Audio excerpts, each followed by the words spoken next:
जब आप नीट की तैयारी कर रहे हैं तो आपको ये जानना बहुत ज़रूरी है कि आपका सिलेबस क्या है। दूसरा नंबर आता है कि उस सिलेबस को आपको कैसे पढ़ना है। नो डाउट आप सिलेबस में से कुछ भी नहीं छोड़ सकते। मैं अपने बच्चों को हमेशा बोलती हूँ कि आपको सारे के सारे चैप्टर्स करके जाने हैं, बट किस चैप्टर को कितना टाइम डिवोट करना है वो हमें पिछले 5-6 सालों का 10 साल का एनालिसिस बताता है। पिछले 2025 को छोड़ दो तो यूजुअली हर साल वही एनालिसिस कॉपी पेस्ट हो जाता था कि जिसमें से ज्यादा सवाल आ रहे हैं उसमें ज्यादा ही सवाल आ रहे हैं, बट 2025 ने काफी रूल्स ब्रेक किए। आई एम नॉट श्योर कि 2026-7 का पेपर कैसा होगा, क्या वो पहले की तरह होगा या वो अभी रैंडम बनाएंगे, बट स्टिल हमें जानना बहुत जरूरी है कि पहले पेपर कैसा आता था। देखो 2025 में उन्होंने डिफिकल्टी लेवल तो प्री कोविड वाला फॉलो किया है, बट क्या वो प्री कोविड वाला वेटेज भी फॉलो करते हैं नहीं करते। हाय, मेरा नाम है सीप पाहुजा एंड आज हम इस वीडियो में यही बात करेंगे कि बायो के अगर 32 चैप्टर आ रहे हो तो 32 चैप्टर में से सबसे ज्यादा सवाल किस में से बन रहे हैं, ताकि आपको पता हो कि यार अगर मैं जेनेटिक्स पढ़ रहा हूं तो इसमें से कम 10 सवाल बन सकते हैं, मुझे और अच्छे से पढ़ना है, एक बार और रीडिंग देनी है। और अगर मैं माइक्रोब्स पढ़ रहा हूं, मुझे पता है इसमें से 2 सवाल आ रहे हैं, एनसीईआरटी बेस्ड आने, अगर मैं इसको लास्ट में भी ऊपर से करूंगा, आई मीन नॉट ऊपर से, मतलब लास्ट में भी अगर मैं 2 बार ही पढ़ लूंगा तो मेरा काम हो जाएगा। बट बी वेयर 2026 में एनटीए कुछ भी कर सकता है। तो बात करते हैं यार हाई वेटेज टॉपिक की। So have a look. ये ना मैं आपको पूरा पीडीएफ शेयर कर दूंगी अपने टेलीग्राम पे। टेलीग्राम मेरे ही नाम से सीप पाहुजा बायोलॉजी ऑफिशियल।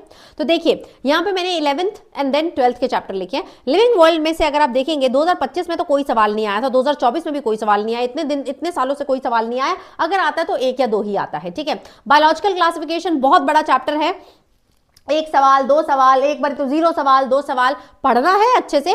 बट कुछ बच्चे क्या करते हैं, या मैं कहूं कुछ इंस्टीट्यूट्स भी बायोलॉजिकल क्लासिफिकेशन को इतना बियॉन्ड एनसीईआरटी डिटेल एग्जांपल्स करा देंगे कि बच्चे का जो 1 सवाल आना है वो भी गलत हो जाता है, क्योंकि ये भी एनसीईआरटी बेस्ड आना है। Same goes with all the chapters of diversity. अब देखो प्लांट किंगडम में से 1 साल में 5 रूल ब्रेक हुआ कि नहीं हुआ?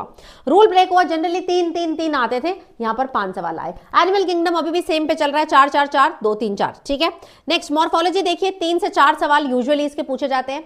एनाटॉमी ऑफ फ्लावरिंग प्लांट में थोड़ा वेरिएबल है, 2023 में 6 सवाल आ गए थे, 25 में 1 ही आया, कल को वो 3 भी आ सकते हैं। Structural organisation in animal generally 4 to 6 question आ रहे हैं। Cell the unit of life में जनरली 4 to 6 क्वेश्चन आ रहे हैं। बायोमोलिक्यूल्स में भी तकरीबन 4 से 6 सवाल आ रहे हैं, 2024 में तो 6 सवाल आ गए थे। Cell cycle and cell division में से वैसे 4 से 5 अच्छा पेपर था।